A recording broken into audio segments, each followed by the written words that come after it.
Welcome to the ICA and to our Frieze VIP event. I'm Mark Sladen, I'm the Director of Exhibitions here, and I'm very proud to be introducing a conversation between Rosalind Nashashibi and Dieter Roelstraete. Dieter is a curator, writer, teacher, extensive list of accomplishments and involvements. He works as a curator at the Antwerp Museum of Contemporary Art, MUCA. His other exhibition projects include co-curating the Belgian Pavilion at the Venice Biennale in 2005. He has written extensively on contemporary art and related philosophical issues. His publications include monographic publications on the works of Luc Tuymans, Mark Manders, Roy Arden, amongst others. He's also an editor of After All, a contributing editor for A Prior, and also F.R. David. And he is a tutor on courses in Rotterdam and Amsterdam, in the latter city at on the DIAPL curatorial training programme. Dieter will be in conversation with Rosalind Nashashibi, who of course is the subject of our current exhibition. Rosalind is based in London, and the ICA was in fact an early promoter of her work, but since then she's gone on to establish a wide international reputation. Recent projects include Venice Biennale in 2007, Manifesto last year in Trento. However, this current exhibition is really the most extensive exhibition of Rosalind's work to date, and certainly myself working on it, I felt I gained a much greater understanding of Rosalind's work, being able to assemble a group like this on work on the show with Rosalind, and I'm sure, well, I hope other visitors will have the same experience. It contains work since 2005, includes obviously a group of 16mm films made since that time, including a rather wonderful new piece, Jack Straw's Castle, which was actually a co-commission with Bergen Konsthal, who are co-organisers of the exhibition, and the exhibition will travel there in November. If you haven't seen the exhibition, the galleries tonight will be open until 9 o'clock. If you have seen the exhibition, please join us for a party afterwards. And that's just in the bar, just outside here. Tonight we're also launching the catalogue which accompanies the exhibition, and contributors actually include Dieter. That catalogue is available, as you might have seen, from a stall outside here, also in the ICA bookshop. And also do take a look at the beautiful limited edition print that Rosalind has done for us. So please join me in welcoming our two guests. Thank you.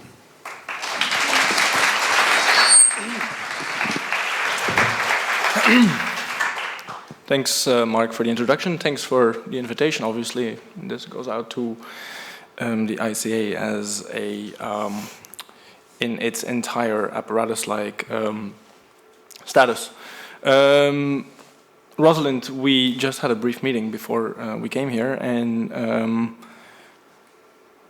to prepare tonight's conversation, and we are both assuming that everyone has seen the exhibition. So. Yes, that's the general assumption. And as Mark pointed out, I've written in the catalogue. I'm not going to repeat the general arguments of that essay. I'm not going to read from it, maybe refer to it briefly. The essay, I would say, is slightly more theoretical than what I think today's conversation should be like, which I hope will be convivial and colloquial and conversational, first and foremost. So it'll be down to me to ask questions and for Rosalind to answer with more than just yes, no, maybe, or I don't know. And so we decided to start out chronologically with discussing the most recent work in the show and working back towards the oldest work in the show, which is a piece from 2005. And this most recent work, partly commissioned by the ICA, is Jack Straw's Castle, which I had heard about. I had heard the story about the piece a couple of months before here, seeing it finally. Had no idea of the title back at that time. I'm not sure how or when the title kind of came to into its own.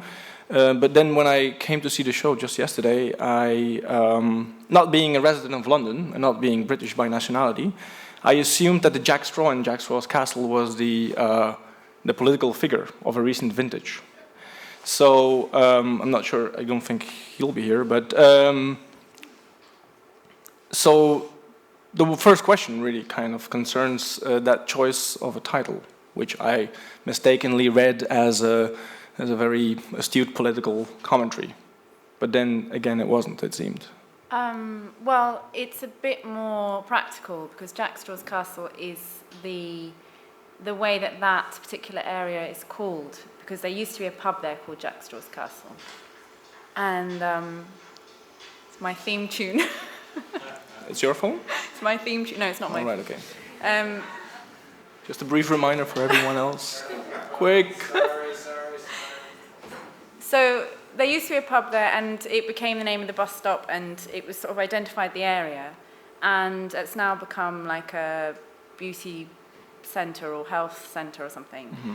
But that particular part of Hampstead Heath is referred to by that name. But it was actually, the pub was called Jack Straw, I subsequently found out, because he was the leader of a peasant revolt from the 1300 peasant revolt in England. The original Jack Straw. Yes, and he used to stand there on his hay wagon and give his sort of revolutionary speeches, and his hay wagon was called his castle. Mm-hmm. But I'm using it to refer to that area, which those who know will know kind of what tends to go on there after a certain hour. And that would be? Just for those who haven't seen the film, which is all the way... It's a part of the heath that's kind of a little bit away from the main part, and it sort of tends to be all men, beyond kind of 5 p.m. cruising. Mm-hmm. Right, okay. So the piece, Jack Straw's Castle, which is a 17-minute film, is basically consists of the interweaving of two different scenes or two different scenarios. One being your pretty straightforward, or so it seems, registration of cruising activity in the park. And then secondly, a much more elaborate story which involves the staging of a shooting. And is that the shooting that is staged in the park, is it the shooting of the actual cruising activity, or those things were distinct? So, yeah, it's distinct. So it's a shooting as in a film shoot, just in case anyone hasn't seen. It's the same place, but when I was shooting during the day, when I was shooting the cruises, it was just myself and one other person. Mm-hmm. And this is actually much more to do with lighting the forest, the second half, and all this kind of fairly large crew, mainly men, kind of doing this very elaborate sort of beauty lighting on the trees and, consulting about how it should look. And right, okay. Mm-hmm. Because that's the soundtrack we hear is basically all these men who man a film crew asking, how do you like this? How do you like that? So, there's most of the questions there seem to drive towards an aesthetic concern. Yeah, I think sort of in retrospect, because I tend to make the films in a sort of less questioning way. Mm-hmm. I knew that I was interested in shooting these men walking around. Right. And then in the same part of the forest, or seemingly so, a sort of a film crew lighting the trees, or lighting for some scenario. I didn't sort of articulate to myself while I was doing it what the relation might be, but I think that it's actually, on the one hand, to do with the sort of performative nature of both activities, mm-hmm. but also to do with the two different kinds of desire that are played out. On the one hand, this guy is kind of going around looking for sex or some sort of incarnation of it in the woods, which is pretty basic and pretty mm-hmm. kind of raw element of desire. On the other hand, a much more aesthetic kind of striving for a very particular kind of beauty that would please a certain audience through artificial means. So a very highly aestheticized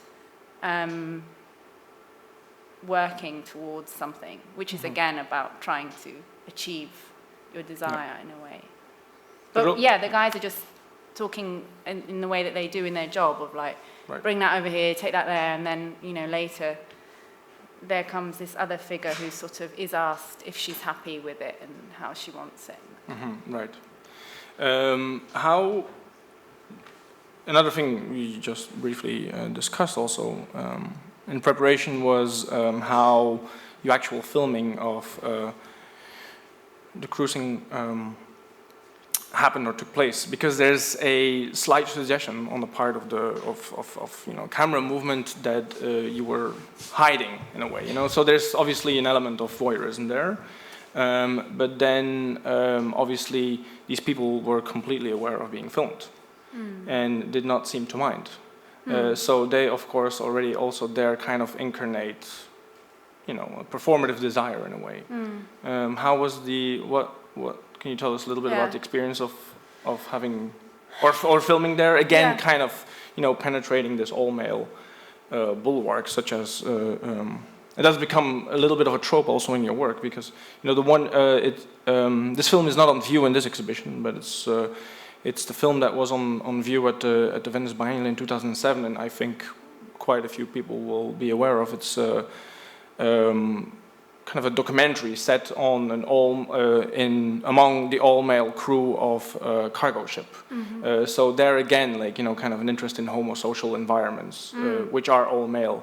And here again, so, you know, your kind of penetrative gaze, trying to undo the riddle of that community and its rituals. Can you tell us a little bit about the experience of having to... So it was a tense experience, certainly. It was quite, you know, but I think I've found that in nearly all of my films there's been some sort of tension involved in the film shoot. But the way I usually try to handle it is just to sort of go there and film something and not talk to anyone and not ask any permissions, and but not hide at the same time. Right. But this case was a very particular one, and it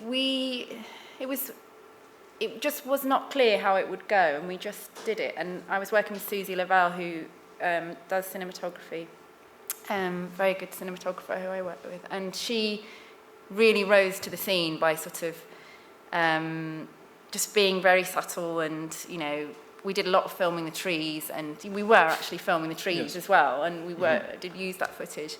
And we were asked once or twice why we were there, but generally there was this feeling that sometimes we were given these kind of knowing smiles by the guys. Like, sometimes they sort of smiled at us as if, you know, you're sort of complicit in our act in a way. And I felt at times that there was a feeling of, I said this to you earlier, in a way that if you decide to go cruising in a public place nowadays, when there's the internet, and most people would presumably use that for, you know, casual sex meetings. The internet? Yeah, like gaydar. Like virtual, yes. Yeah, like use that as a way of meeting people, then you can go to any location you want and have sex in private with as many people as you want, I guess. Yes. Yeah. So, you know, if you want to do it in the woods, then there has to be some sort of element of that tension, of that kind of exhibitionism going on. So on that level, I think that there was a sort of complicity there, but then there was tension as well. And there was, you know, one particular episode, which was right at the end of our shooting, when somebody did get quite angry and shouted at me. And what was the source of his hostility? Well, he didn't feel particularly caught. But, I mean, I didn't. All I filmed was people walking up and down. That's all I was filming. And in the end, in the edit, I made sure that I didn't show people's identities. Right. But obviously, that's not necessarily clear when you're there with a camera. But this guy came up to me very angry, and he said, "You can't film here because," and I said, "Why not?" And he said, "Because this is where gay men have sex, and you know, you can't film here. It's illegal, and I'm going to phone the cops." So I was like, "Go ahead," you know, because actually it's not illegal, but, you know, sex in public places is.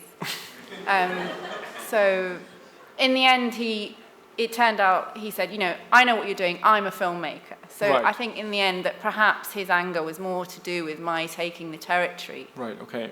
being the filmmaker in the situation. Yeah. Perhaps, So professional tension rather It than... could, who knows? But, this fact of like, I'm a filmmaker, I know what you're doing, and it's not okay. Whereas everyone else Right. had seemed to be all right with it. So I don't know. Yeah. I mean, it happened to be the last day that we were shooting, so we didn't go back. Right, okay. After that, it felt like a kind of end point, really.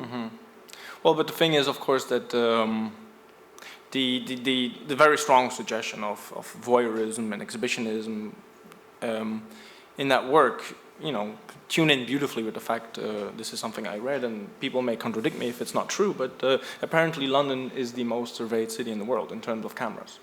So there's no place in the world where you're more likely to be caught on camera and thus performing than in London. So there's obviously, and this is quite interesting, I think, about the piece, that not the resignation with which these people submit to the camera's gaze, but apparently an enjoyment. Otherwise, it would have been much more difficult for you, probably, to work.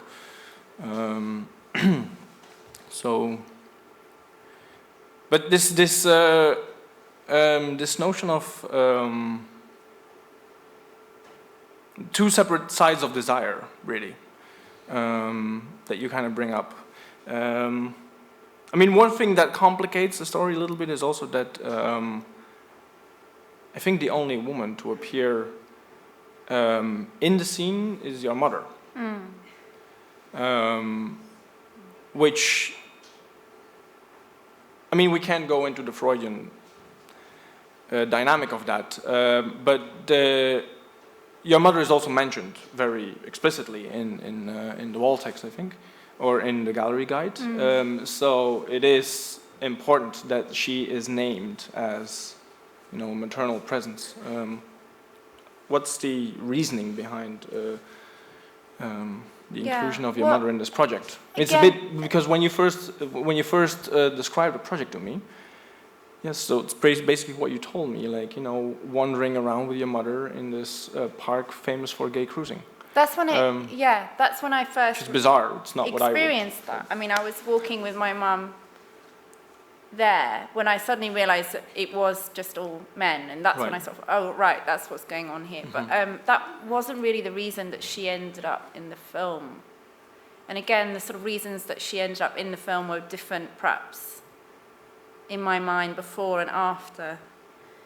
But initially, I was sort of thinking about this community that the cruisers make, even though they may be one who, only a sort of very fast kind of contact that they have.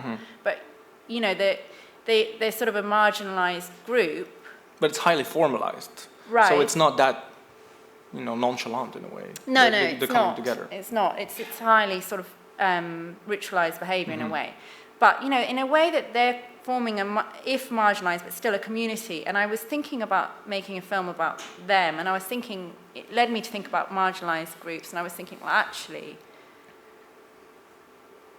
the really marginalized sort of non-group in society, in a way, or in culture, is the middle-aged woman or the older woman who doesn't really fit into any sort of group culture and isn't really seen. And I thought to go into that scene would be the most kind of unexpected place. Right. And I was thinking about her, I suppose, in that environment. And in the end, in the film, she's in the second part, in the film crew part. And I think I did shoot her in the Heath, in the sort of cruising part, but I didn't use that material. And it became more important that she was in a way, and it was somebody else who said this to me afterwards, but I think it's probably true, that she sort of stands in for my role to a certain extent as well.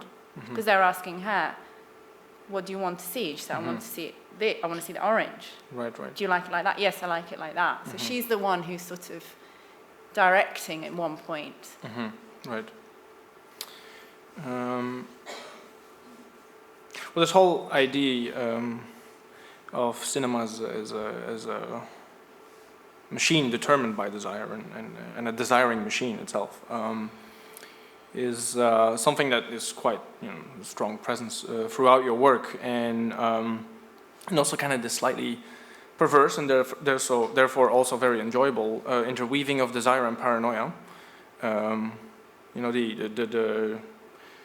The pertinent danger of being caught, or the risk of being seen, or like the insinuation of surveillance and all that, is also quite strongly present, of course, in the film that is being shown in the space next to Jack Straw's castle, and that's The Prisoner,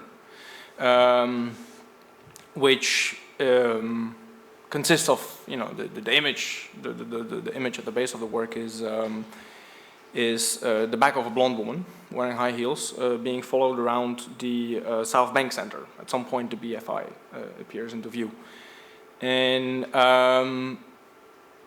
this afternoon, I was as I was walking down towards the ICA. At some point, the most kind of the most present sound in that piece is the Rachmaninoff, so the symphonic poem, but also the clacking of the heels.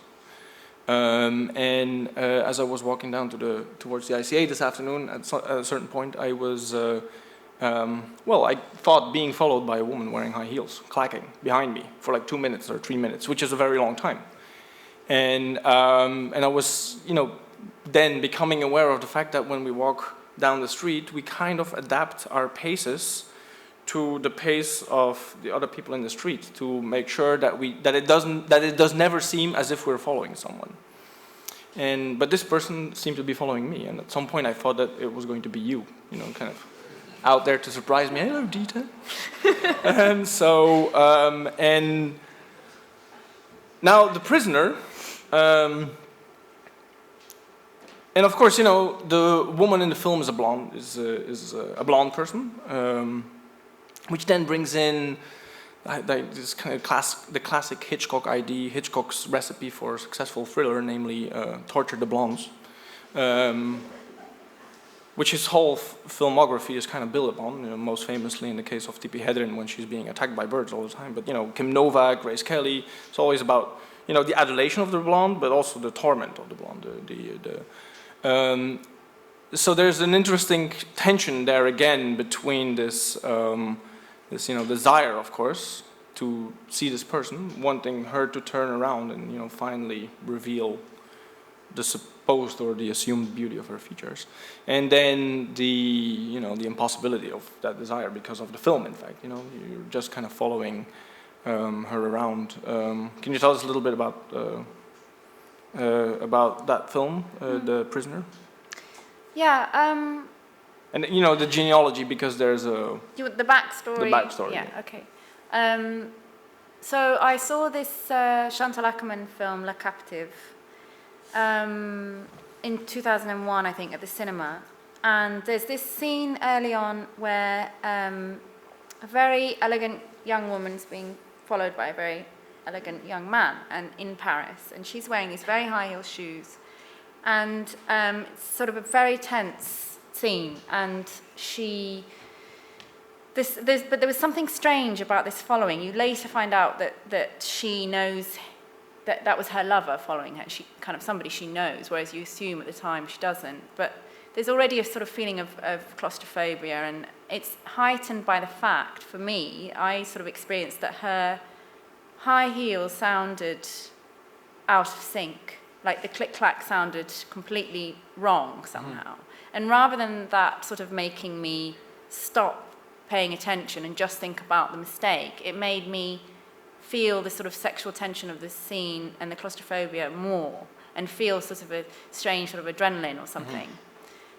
So a few years later, I got the DVD and checked it, and it was to do with the heels being recorded as if they were next to you and you seeing her far away, so the wrong oral distance.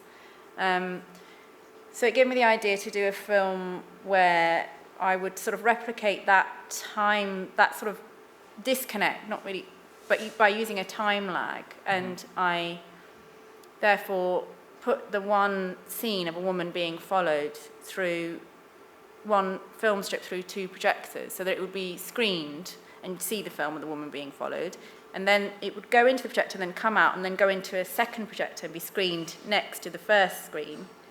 And that would take about 6 seconds for the film to cross that distance. So you would see a 6-second delayed version. Yeah. And that because, you know, the sound of the projectors, it would need to have been a much more mechanical and much more sort of brutal separation to feel that weirdness of the sound being wrong. And but I also decided to do away with this male follower and have the camera just following her. And at certain points she stops and the camera or the viewer, the follower, catches up and she waits and then she goes on. So there is this feeling I wanted to create anyway, if it does exist in the film, this feeling that she's complicit in her being controlled by the viewer in a way, even though the viewer doesn't get to see her. So she does stay out of reach, and yet she sort of allows this control. So there's sort of, for me, there's this sort of sadness there as well. Yeah. It also looks as if she's being followed by her shadow, or, you know, like the blonde woman is following the blonde woman because of the time lag. Yeah, the whole system is a kind of, obviously, a closed circuit with the films following itself as well. Right, yeah. So, you know, they're kind of touching upon paranoia is also, and again, you know, desire as a force that underlies all forms of paranoia in the final analysis, is also something that kind of plays along in the photographic work that's on view here, the Abbeys. That's the title of the work, I think, Abbeys, right? Which is related to a book work you did a couple of years ago called Proximity Machines. Which in turn relates to another film in the show, namely Eyeballing. The basic premise there, that, you know, we look around in the landscape that surrounds us on a daily basis to recognize the features of a human face. And the delight of projection and, you know, the discerning the human form everywhere, but also, of course, you know, the complete panic that seeing faces everywhere engenders, because that, you know, could very quickly become a delusional state. Can you tell us a little bit about that kind of triangulation between eyeballing and the photographic work and the book work? Okay. Well, the connection between the Abbey's series of photographs, which are inverted, upside-down pictures of Abbeys, which are framed in such a way that if you turn them upside down, they make a face. The vaults become a smile and the windows become eyes. To me, anyway. Yes. Is related to eyeballing. It's sort of related to the book in the sense that I was browsing always in the library looking for images to make this book, which is a sort of chains of images that lead you from one to the other. So it was that kind of the same research. But yeah, and eyeballing is also this finding of faces in architecture and in objects.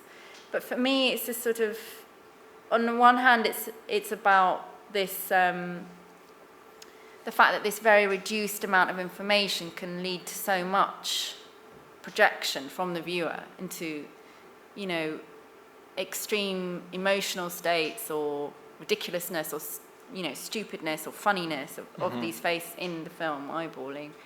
But on the other hand, the sort of sadness of this propensity perhaps to only be able to project our own visage onto things and to be coming face to face with that, so to speak. And the Abbeys is more this sort of tyrannical relation to projecting faces into everything, whereas in eyeballing it becomes, to me, more to do with these kind of gods or monsters or fools that, you know, we project into those faces. And then there's the other element, which is the NYPD cops in uniform. Which, again, kind of highlights your interest in these, you know, kind of in homosocial environments and ritual, or, you know, like all kinds of bonding rituals. So there's the ship, there's the cruising area in the park, and then there's also the little cluster of policemen standing outside a precinct in New York. And there again, the relationship that, you know, kind of leads back to Jack Straw's Castle. It's men in uniform, obviously being aware of the fact that they're being filmed, but they're probably hoping that they're on some kind of reality TV show. So not inclined to antagonize you, it seems. So is the same logic at work there? Yeah, well, with the cops, it was a bit more complicated. So I had to. I mean, it is illegal to film police precincts in the States. Right. So I had to somehow invent or semi-invent a scenario, and had to go into the precinct and ask the lieutenant on duty and say that the story I said was that I'd lost my passport, and that was the precinct where I'd reported it lost or stolen. And I was on holiday in New York, and I was making a diary film of my holiday, and I needed a shot of the doorway for this diary film, because, you know, it's all very... That's your story? That was my my story story you took to the precinct? Yeah, because, I mean, if I'd said to them, you know, I'm an artist, I'm making a film, I'd like to shoot the front of the police station. That would have sounded terrorist. Yeah, it would have been awful. Being called Nashashibi. Well, thankfully that didn't come into it, but so it just sounded such a stupid thing that I was doing that it was kind of okay. So sometimes they said yes, sometimes they said no, absolutely not. It's, you know, you have to have a permit from the mayor, and some of them, it seemed, didn't actually know that. Right. So I would only ask the lieutenant on duty, and then I would go to my position, which was the other side of the street, but it was the kind of side street, so it was only a few feet away, and shoot them. And then later I was actually shooting them on the same pavement, and I didn't ask anybody else. And they're giving me like quite nasty looks sometimes, and other times they're more sort of complicit. But it's that tension that I was talking about as well with filming the cruisers that's always seems to have sort of followed through a lot of the films I've done. That I sort of asked myself, why did I put myself through this? But I think that there must be some sort of desire I have to like go to places where I shouldn't go, or you know. But what was the question? I don't know, but that was the answer. No, yes, we've been kind of talking about the same old story all the time. Desire, of course, you know, and the desiring machine and cinema as a machine for the production of desire, but also a desiring machine of its own. And now this, of course, well, eyeballing quite a few of the features that you register in the urban landscape are machinic. You know, they're like, you know, sockets. They connect to urban infrastructure. So there's also kind of an underlying interest there in mechanics and the bodily language, in a way, of the physical language of mechanics. And, you know, titles also kind of give away that interest. You know, the bachelor machine, proximity machines. Then, you know, some of the films kind of zoning in on those particular mechanics, such as the film, the ship film, the film shot on the cargo ship. And then, of course, you know, the very explicit staging of the machinic nature of projection in The Prisoner.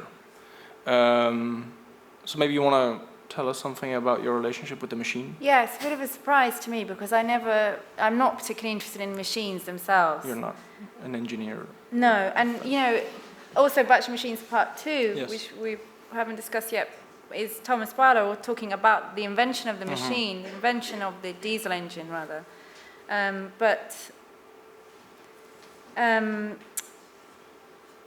Yeah, it was actually, I was reading your essay and I was thinking, well, what is this interest in machines? Because I've never been someone who wanted to tinker with machines.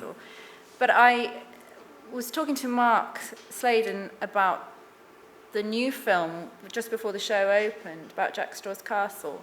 And we were looking at the guys who are up the scaffolding, who are sort of, they're in the lighting team, but they're up there sort of being almost like props guys. They're dropping down the different coloured fabrics. And they're laughing to themselves, and they've sort of got cheeky sort of young men. Yeah. And he said, oh, the rude mechanicals. And I thought, and I think it's probably a Shakespearean, it's probably Midsummer Night's Dream, I'm not sure. But I thought it could have been a title for the whole show, actually, if I'd thought of it. Right. You mean the mechanics were The quoting rude Shakespeare? mechanicals. This idea That's a of line like, from Shakespeare? I think, Mark? The rude mechanicals, really? Amazing. The rude Yes. mechanicals. I think it's Right, how he okay. refers to the sort of props people, or the right, ones okay. who are the sort of doing the kind of Right. doing the sort of the basic workings of the machine. You know, and I'm right. interested in the machine, but not Yeah. specific machines. Just as I look to faces to talk more generally about perhaps more archetypal figures rather than individuals, and look to communities to think about microcosms rather than that particular community on that ship, or you know. Right. So it's just like, I suppose, a metaphor for the workings of the institution in a way. We didn't talk about the film that features Thomas Beile, who as an artist, of course, has built quite a bit of his practice on this kind of investigation of the cult of the machine, you know. He's quite well known for his work with automobiles or the imagery of, you know, airplanes, technology, permeating everyday life. Now, the film, Bachelor Machines Part 2 in Footnotes, the short film that's related to it, you know, they could be named or read as portraits of a marriage, you know, Thomas and Helke Beile. But still, the film's called Bachelor Machines, and my essay opens with a reference to the Bachelor Machine and, you know, overtones of the Champion mythology of, you know, masturbation, all these things. Why is that film called The Bachelor Machines? Why? What's the? How do you kind of align that title with you know, scenes from a marriage, which a film seems to represent? Yeah. So it's Bachelor Machines Part 2. So I was making that. I was shooting it at the time that I was editing the film on the cargo ship, which is Bachelor Machines Part 1, and it helped me to think about them together in the sense that in very different ways they are about men in the instance of the cargo ship and the machine, and in Thomas and Helke in Part 2, it's to do with, you know, man and the machine, like as in the species in a way. But I was interested in, I wanted to use the Duchamp term because it's such an elastic term that actually refers to, in a way, a machine that has a missing part. And on the ship, that felt like this all-male community who are actually there, it feels like in the film, rather than to sort of deliver and take away stuff, cargo, they're actually there just to keep the machine going, you know, to keep her going. And the ship itself is a bachelor machine because it kind of made bachelors of the men. So in that case, that was kind of clear. And in the film here, Bachelor Machines Part 2, Thomas is talking about the invention of the diesel engine, how that relates for him with a materialization of something that was kept abstract in the realm of religion, turned into reality, something material, and therefore leading us to a contract with the devil, this kind of apocalyptic statement.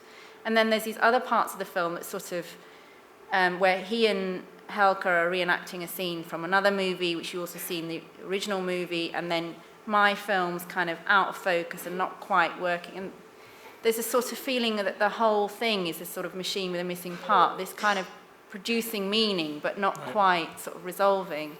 But in general, I think it's definitely relating the two films to each other, and also the fact, I like the term Bachelor Machines because at the same time it's both sort of a virile term and an emasculating term. So to do with kind of this all-male environment, but also to do with this kind of almost sort of, masturbatory or castration sort of scenario. And what happens really in the shortest film in the show, Footnotes, is basically a portrait of a couple, Thomas and Helke. Thomas is lying down and she is reading a journal. And she's, what happens there? What's that? What's that all about? So I was trying to recreate, I mean, it's actually 1 minute long, the film, just looping. But I was just recreating a moment from my own life where I was reading in bed, the same journal, and my boyfriend was asleep. It was late at night, and I was reading, and there was a sentence, and then the little one, which leads you to read the footnote at the bottom of the page, same page.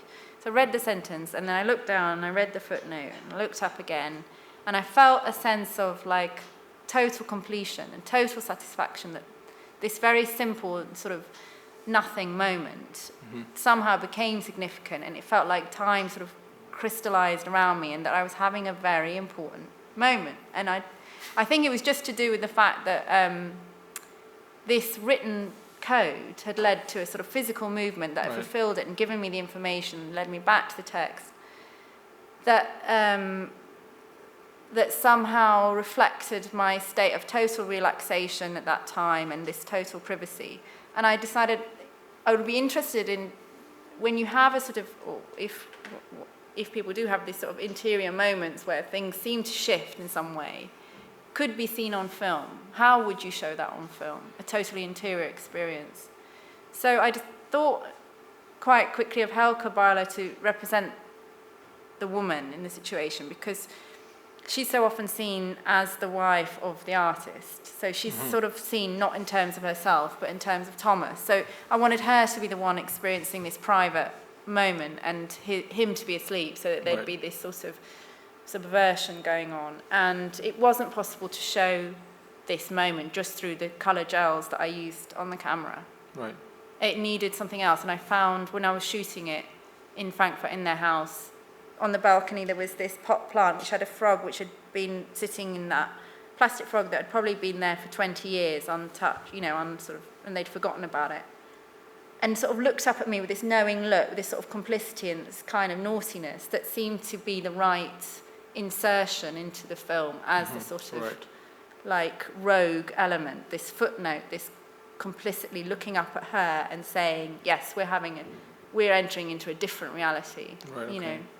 And so it's that's my sort of trying to portray that moment, I suppose.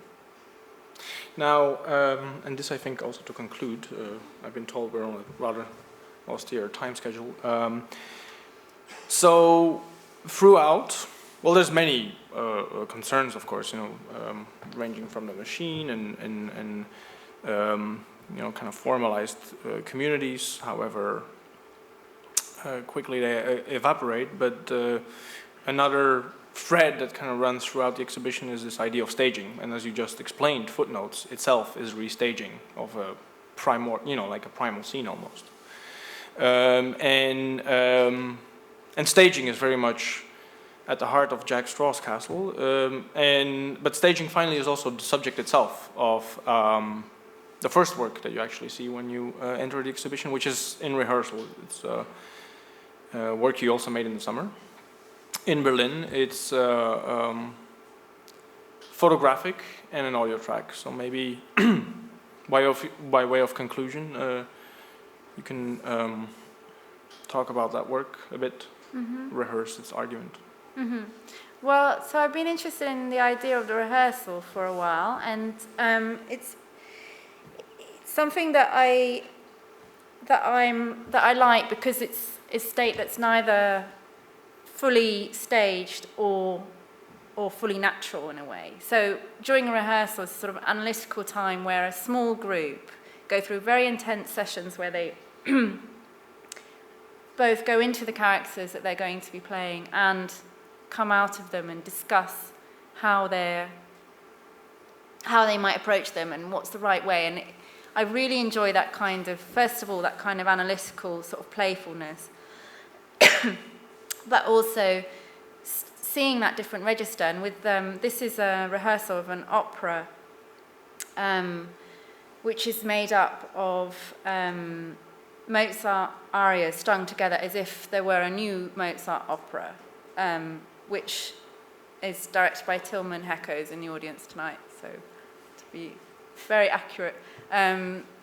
He also put a narrative thread for it. So that's the actual rehearsal that I've taken pictures of and recorded sound. But because it's an opera, similarly, if it were sort of a Shakespeare play which had a different kind of language than we use in everyday situations, there's a totally different register from when the people are singing to when they stop halfway through and start saying, right, no, that's not how it should be. It should be like this. Or how about trying it like this? And then go back into this incredible operatic voice again. So that sort of being in both states, one after the other, that play seemed to me a sort of good way to introduce people into the films and to sort of... Right. And also I was interested in this gap between, you know, the still images and the sound. So the moving element is not there, but the viewer has the space to sort of project that, hearing the sound and seeing the people who actually made it at the actual time, to make that satisfying, hopefully, connect between the two and to animate them. Right. Well, I think that's, so in a sense, in Rehearsal and Jack's Raw Castle being the most recent works, but also quite disparate in the layout of the exhibition. They beautifully bookend the exhibition. And I think that the latter work, in particular, Jack's Raw Castle, is kind of opens up the work really in a very intelligent way, because it really, you know, it's the first time when the camera really kind of looks in the mirror or turns back upon itself, you know. So there's kind of this gradual disrobing of the cinematic apparatus in a way. But contrary to what we've come to expect of disrobing, it kind of opens up, like, you know, more wealth of complexity in a way. I'd be interested to see if that's a motif that will recur or keep coming back in your work, so I'm not sure if there's any cameras here. But I think we should conclude here. Not sure if there's any time for questions or if that's at all the ID. Mark, any final thank you notes? They can find us in the bar. Yes. They'll find us in the bar. Questions will be in the bar. Questions, You're very welcome. questions will be in the bar. Thank you. Behind the book signing.